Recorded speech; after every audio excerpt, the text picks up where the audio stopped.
Hi friends, ఈరోజు వార్తల్లో నిలిచిన కరెంట్ అఫైర్స్లోని మొదటి అంశం జూన్ 21 ఈరోజు అంతర్జాతీయ యోగా దినోత్సవం. ఈసారి జరుపుకునే ఈ యోగా దినోత్సవం అనేది మనకి 10వ యోగా దినోత్సవం. దీన్ని ఈ సంవత్సరపు థీమ్ ఏంటంటే yoga for self and society. Yoga for self and society అనేది 2024 జూన్ 21 రోజు జరుపుకునే యోగా దినోత్సవం యొక్క థీమ్. ఈరోజు జమ్మూ కాశ్మీర్లో ఏర్పాటు చేసే ప్రత్యేక కార్యక్రమాలలో భారత ప్రధాని నరేంద్ర మోదీ పాల్గొంటారు. దీనిపైన ప్రత్యేక వేడుకలు, ప్రదర్శనలు నిర్వహిస్తారు. పిఎం మోడీ 10వ ఇంటర్నేషనల్ యోగా దినోత్సవం అనేది శ్రీనగర్లోని దాల్ లేక్ దగ్గర యోగాసనాలు వేస్తారు. ఇది ప్రపంచ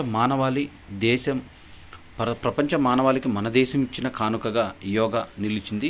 శారీరక మానసిక ఆరోగ్య ప్రధానిగా, ఒత్తిడి నివారణగా యోగా విశిష్టత అనేది ఎనలేనిది అంటూ యోగా దినోత్సవం జరుపుకుంటున్నారు.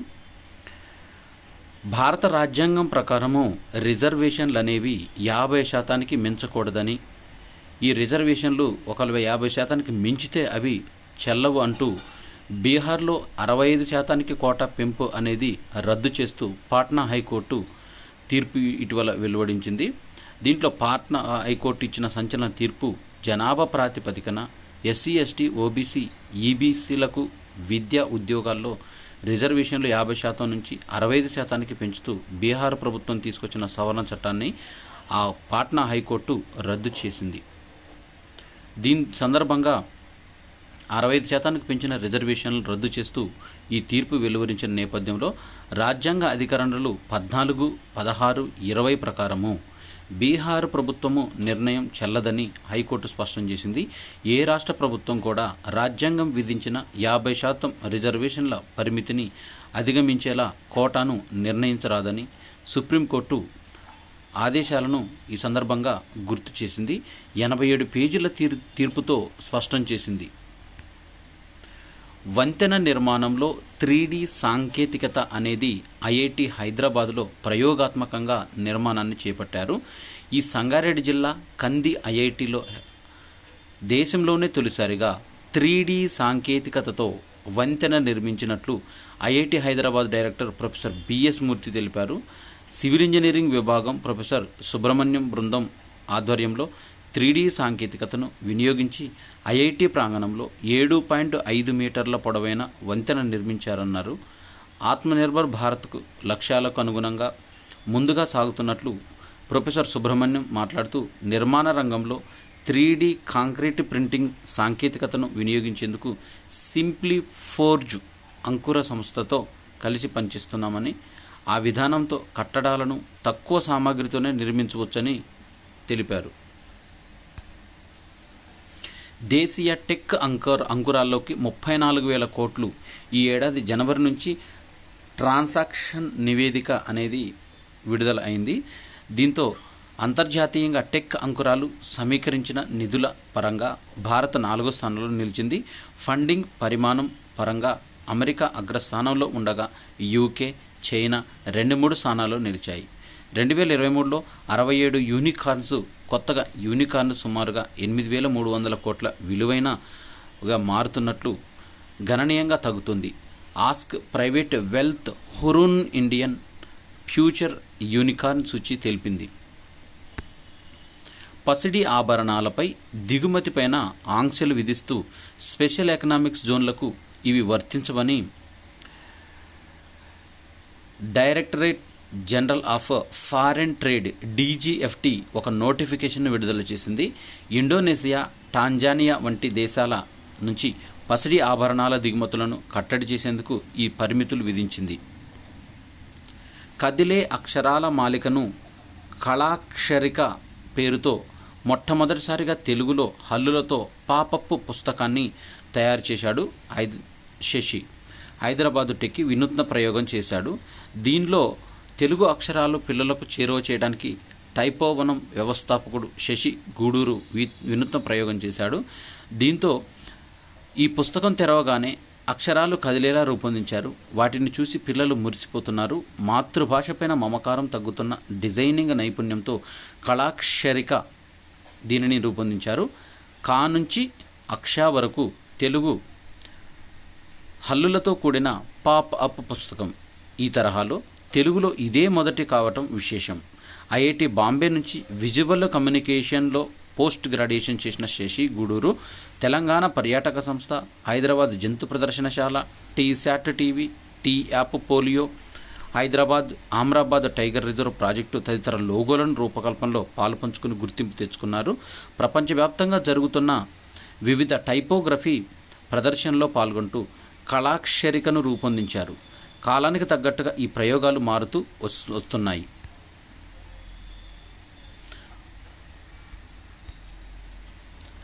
తెలంగాణలో వినూత్నంగా ప్రవేశపెట్టిన జయశంకర్ బడిబాట అనేది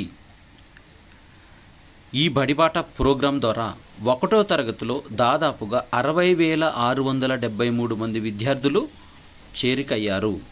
18.50 లక్షల మందికి ఏకరూప దుస్తులు ఈ సందర్భంగా పంపిణీ చేయాలని తెలంగాణ ప్రభుత్వము సంకల్పించింది. వివిధ అంశాల్లో పురోగతి అనేది ఏకరూప దుస్తులు అందుకున్న విద్యార్థులు 18,50,400 మంది, పాఠ్యపుస్తకాలు అందుకున్న వారు 20,98,099 మంది, నోటు పుస్తకాలు అందుకున్న వారు 11,65,748 మంది, వర్క్ బుక్కులు అందుకున్న వారు 4,31,780 మంది. ఈ నివేదికను బట్టి చూస్తుంటే తెలంగాణ ప్రభుత్వము విద్యపైన చాలా కసరత్తు చేస్తుంది. రాష్ట్రంలోని ప్రభుత్వ పాఠశాలలో 1వ తరగతిలో చేరికలు భారీగా ఈ సందర్భంగా తగ్గాయి. ఈ నెల 19వ తేదీతో ముగిసిన ఆచార్య జయశంకర్ బడిబాట కార్యక్రమంలో 1వ తరగతిలో 60,673 మంది చిన్నారులే ప్రవేశాలు పొందారు. దీంతో రాష్ట్రంలో దాదాపు 26,000 మంది ప్రభుత్వ పాఠశాలలో గత విద్యా సంవత్సరంలో 1 నుంచి 10వ తరగతుల్లో సుమారు 19 లక్షల మంది విద్యార్థులున్నారు. వెన్నునొప్పికి నడకే పరమ ఔషధం అంటూ లాన్సెట్లో ప్రచురితమైన ఒక అధ్యయనం పరిశోధక బృందం 700 మంది వయోజనులను 3 బృందాలుగా విభజించింది. ఒక బృందానికి నడకను సిఫార్సు చేసింది. 2వ బృందానికి 6 నెలల పాటు ఫిజియోథెరపీ చేశారు. 3వ బృందానికి ఏ చికిత్స చేయలేదు. ఈ పరిశోధనలో బట్టి నడక ఉత్తమమైందని దీనిలో తేలింది. వాయు కాలుష్యంతో క్యాన్సర్ రోగులకు ప్రాణాంతకంగా మారుతుందని దీనికి సంబంధించిన కొత్త పరిశోధనలు 2000 నుంచి 2023 మధ్య కాలంలో 1.1 కోట్ల మందిపై జరిగిన 8 పరిశోధనలు ఈ ప్రమాదం గురించి హెచ్చరించాయి. PM 2.5 కాలుష్య కణాలను శరీరం త్వరగా బయటకు పంపలేదు. దీనికి సంబంధించిన కణజాల వాపు తోడైతే క్యాన్సర్, హృద్రోగాలు వస్తాయి. వాయు కాలుష్యం విషతుల్య కణాలను ప్రవేశపెట్టడంతో పాటు కణజాల వాపును కలిగించి శరీరానికి హాని చేస్తుందని చైనా శాస్త్రజ్ఞులు తెలిపారు. ఈ క్యాన్సర్ రోగులు వాయు కాలుష్యానికి స్వల్పంగానైనా వారి గుండె ఆరోగ్యం దెబ్బతింటుందని తెలిపారు. జమ్మూ కాశ్మీర్లో 370 ఆర్టికల్ వచ్చిన తర్వాత దానికి ప్రత్యేక రాజ్యాంగం అనేది రద్దు చేసి భారత్లో విలీనం చేసిన తర్వాత దీనికి కేంద్రపాలిత ప్రాంతంగా చేకూర్చారు. తర్వాత మళ్ళీ దాని రాష్ట్ర హోదా తీసుకొచ్చి జమ్మూ కాశ్మీర్లోని శాసనసభకు ఎన్నికలపైన ప్రధాని మోడీ ఒక స్పష్టమైన వివరాలను అందించారు. నేడు డాల్ సరస్సు ఒడ్డున యోగా దినోత్సవానికి హాజరవుతున్నారు. ప్రధానిగా 3వసారి బాధ్యతలు చేపట్టిన తర్వాత ఆయన జమ్మూ కాశ్మీర్లో పర్యటించడం ఇదే తొలిసారి. ఈ పర్యటనలో భాగంగా ఆయన 1,500 కోట్ల విలువైన 84 అభివృద్ధి ప్రాజెక్టులకు శంకుస్థాపనలు, ప్రారంభోత్సవాలు చేశారు. ఇటీవల లోక్సభ ఎన్నికల్లో రికార్డు స్థాయిలో పోలింగ్ నమోదు చేస్తూ గత 35 సంవత్సరాల రికార్డును తిరగరాయడంపైన జమ్మూ కాశ్మీర్ ప్రజలను అభినందించారు. మీరు మీ ఓటుతో మీ సొంత ప్రజాప్రతినిధి ఎన్నుకునే రోజు ఎంతో దూరంలో లేదని వ్యాఖ్యానించారు. 10వ అంతర్జాతీయ యోగా దినోత్సవం సందర్భంగా శ్రీనగర్లోని డాల్ సరస్సు ఒడ్డున షేర్-ఏ-కాశ్మీర్ అంతర్జాతీయ సమావేశ కేంద్రం వద్ద ఉదయం 6:30 గంటలకు నిర్వహించే కార్యక్రమంలో ప్రధాని మోదీ పాల్గొంటారు. 18వ లోక్సభకు కొత్తగా ఎన్నికైన సభ్యులతో ప్రోటెం స్పీకర్ ప్రమాణ స్వీకారం చేయిస్తారు. ప్రోటెం స్పీకర్గా లోక్సభకు భర్తృహరి మహతాబ్ ఒడిశాకు చెందిన సీనియర్ ఎంపీ ఇతను భర్తృహరి మెహతాబ్ వ్యవహరించనున్నారు. రాష్ట్రపతి ద్రౌపది ముర్ము ఆయన్ని నియమించినట్లు పార్లమెంటరీ వ్యవహారాల శాఖ మంత్రి కిరణ్ రిజిజు వెల్లడించారు. సీనియర్ ఎంపీ మెహతాబ్ స్పీకర్ ఎన్నిక పూర్తయ్యే వరకు లోక్సభలో ప్రిసైడింగ్ అధికారిగా కార్యకలాపాలు నిర్వహిస్తారు. దీంతో 18వ లోక్సభకు కొత్తగా ఎన్నికైన సభ్యులతో ప్రోటెం స్పీకర్ ప్రమాణ స్వీకారం చేయిస్తారు. 18వ లోక్సభ సమావేశాలు జూన్ 24 నుంచి ప్రారంభం కానున్నాయి. 24-25 తేదీల్లో కొత్త సభ్యుల ప్రమాణ స్వీకారం జరగనుంది. 26న స్పీకర్ను ఎన్నుకోనున్నారు. మరోవైపు ప్రోటెం స్పీకర్ ఎంపికలో కేంద్ర పార్లమెంటరీ సంప్రదాయాన్ని పాటించలేదని కాంగ్రెస్ పార్టీ ఆరోపించింది. ప్రపంచంలోనే అత్యంత ఎత్తైన చినాబ్ రైల్వే వంతెన పైన తొలిసారిగా గురువారం ఓ పూర్తిస్థాయి రైలు పరుగులు పెట్టింది. ఇంజనీరింగ్ అద్భుతంగా నిర్మించిన ఈ చారిత్రకమైన వంతెన 8 పెట్టెల మెమూ రైలు విజయవంతంగా పరుగులు తీసింది. రైల్వే శాఖ మంత్రి అశ్విని వైష్ణవ్ ఎక్స్ వేదికగా తెలిపారు. జమ్మూ కాశ్మీర్లోని రియాసీ నుంచి బారాముల్లాకు ఈ రైలు పరుగులు పెడుతుంది. ఉత్తర కొంకణ రైల్వేతో పాటు రైల్వే బోర్డుకు చెందిన సీనియర్ అధికారులు విస్తృత తనిఖీ అనంతరము సంగల్దాన్ నుంచి రాంబన్ వరకు 46 కిలోమీటర్ల మేర విద్యుదీకరించిన లైన్లో 40 కిలోమీటర్ల వేగంతో ఈ మెమూ రైలు నడిచింది. రైల్వే మంత్రి తెలిపారు. సంగందాన్లో 12.35కి అంటే 12:30 బయలుదేరిన రైలు 9 సొరంగాలు దాటి 2 గంటల 5 నిమిషాలకు రియాసీకి చేరింది. చినాబ్ వంతెనపైన జూన్ 16న ఓ రైలు ఇంజన్కు ట్రయల్ రన్ నిర్వహించడం ఇది మొదటిసారి. రష్యా వియత్నాం మధ్య కీలకమైన ఒప్పందాలు చోటు చేసుకున్నాయి. దీంతో ఆసియా దేశాలతో తమ బంధాన్ని బలోపేతం చేసుకునే దిశగా ముందుకు సాగుతున్న క్రమంలో పుతిన్ వియత్నాంలో పర్యటించారు. రష్యా పైన మండిపడ్డ దక్షిణ కొరియా ఇది ఐక్యరాజ్యసమితి భద్రతా మండలి తీర్మానాల ఉల్లంఘనేనని పేర్కొంది. మోదీతో అమెరికా కాంగ్రెస్ ప్రతినిధుల భేటీ అయ్యారు. దీంతో కాంగ్రెస్ అభినందనలు తెలిపారు. ఎన్నికలను పారదర్శకంగా నిర్వహించడంపైన ప్రశంసలు కురిపించారు. ఢిల్లీలో ఈ బృందంతో ప్రధాని నరేంద్ర మోదీ భేటీ అయ్యారు. 7 సభ్యులు అమెరికా బృందం విదేశ వ్యవహారాల సభా కమిటీ చైర్మన్ మైకెల్ మెక్కాల్ నాయకత్వం వహిస్తున్నారు. NATO North Atlantic Treaty Organization ఈ నాటోకి సెక్రటరీ జనరల్గా మార్క్ రుట్టే, నెదర్లాండ్ నేత మార్క్ రుట్టే నాటో కూటమి సెక్రటరీ జనరల్గా ఎన్నిక కానున్నారు. ఈ పదవి కోసం పోటీపడ్డ రుమేనియా అధ్యక్షుడు క్లాస్ యహానిస్ బరి నుంచి వైదొలుగుతున్నట్లు ప్రకటించారు. దీంతో రుట్టే ఒకరే పోటీలో మిగలగా ఆయన ఎన్నిక లాంఛనమైంది. ప్రస్తుతం నెదర్లాండ్కు ఆపద్ధర్మ ప్రధానిగా ఉన్నారు. కొద్ది రోజుల్లో జరిగే నాటో రాయబార్ల సమావేశంలో జూలై 9 నుంచి 11 మధ్య వాషింగ్టన్లో జరగనున్న కూటమి శిఖరాగ్ర సదస్సులో రుట్టే నియామకానికి ఆమోదముద్ర పడనుంది. అక్టోబర్ నుంచి ఆయన బాధ్యతలు చేపట్టే అవకాశం ఉంది. భారత్కు నేడు బంగ్లా ప్రధాని హసీనా. బంగ్లాదేశ్ ప్రధానమంత్రి షేక్ హసీనా శుక్ర-శనివారాల్లో భారత్ను సందర్శించనున్నారు. నరేంద్ర మోదీ మూడోసారి భారత ప్రధాని పదవి చేపట్టిన తర్వాత ఒక విదేశీ అధినేత అధికారిక పర్యటనపై భారత్కు రావడం ఇదే ప్రథమం. మోదీ ఆహ్వానంపైనే హసీనా భారత్కు వస్తున్నారని, ద్వైపాక్షిక సహకార పటిష్టతను మోడీతో చర్చలు జరిపిన తర్వాత ఆమె రాష్ట్రపతి ద్రౌపది ముర్ము, ఉపరాష్ట్రపతి జగదీప్ ధన్కడ్లతో సమావేశం అవుతారు. ఈక్వెడార్లో విద్యుత్ సంక్షోభం అనేది మొదలైంది.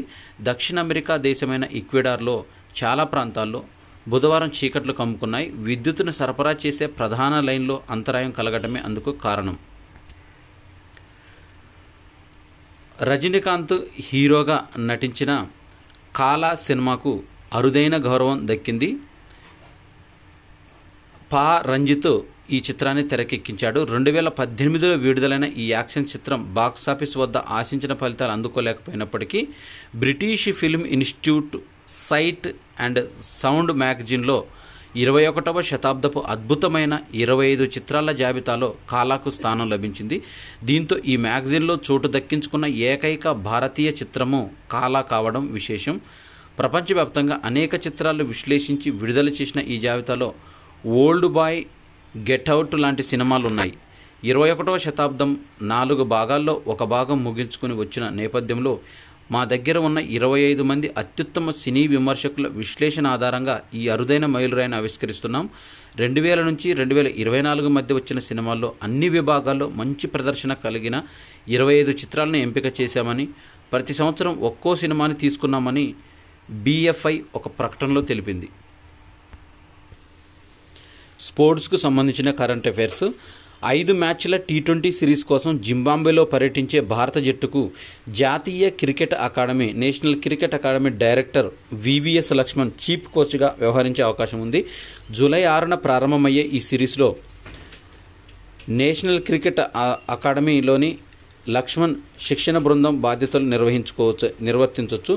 కోచ్గా ఎంపికయ్యే అవకాశం ఉందన్న గౌతమ్ గంభీర్ పదవీ కాలం శ్రీలంక పర్యటనతో ప్రారంభం కానున్న నేపథ్యంలో జింబాబ్వేతో సిరీస్లో లక్ష్మణ్ బృందానికి బాధ్యతలు అప్పగించనున్నారు. డేవిడ్ జాన్సన్ భారత మాజీ క్రికెటర్ తాను నివసించే అపార్ట్మెంట్లో 4వ అంతస్తుపై నుంచి పడి మృతి చెందారు. కొన్ని రోజులుగా అనారోగ్యంతో బాధపడుతున్నారు. ఇతను ఆఫ్ఘనిస్తాన్తో T20 ప్రపంచ కప్లో భారత ఆటగాళ్ల నల్లటి బ్యాండ్లను భుజాలకు ధరించారు. జాన్సన్ 1996లో 2 టెస్టులు మ్యాచ్లు ఆడారు. అతడు 33 లిస్ట్ ఏ మ్యాచ్లో 41 వికెట్లు పడగొట్టారు. 39 ఫస్ట్ క్లాస్ మ్యాచ్ల్లో 125 వికెట్లు చేజిక్కించుకున్నారు. ఇవి జూన్ 21, 2024కు సంబంధించిన కరెంట్ అఫైర్స్. ఈ వీడియో నచ్చినట్టయితే లైక్ చేయండి, షేర్ చేయండి, కామెంట్ చేయండి. నా ఛానల్ సబ్స్క్రైబ్ చేసుకోవడం ద్వారా నేను చేసే వీడియోస్ అన్నీ మీకు నోటిఫికేషన్ రూపంలో వెలువడతాయి. Thanks for watching.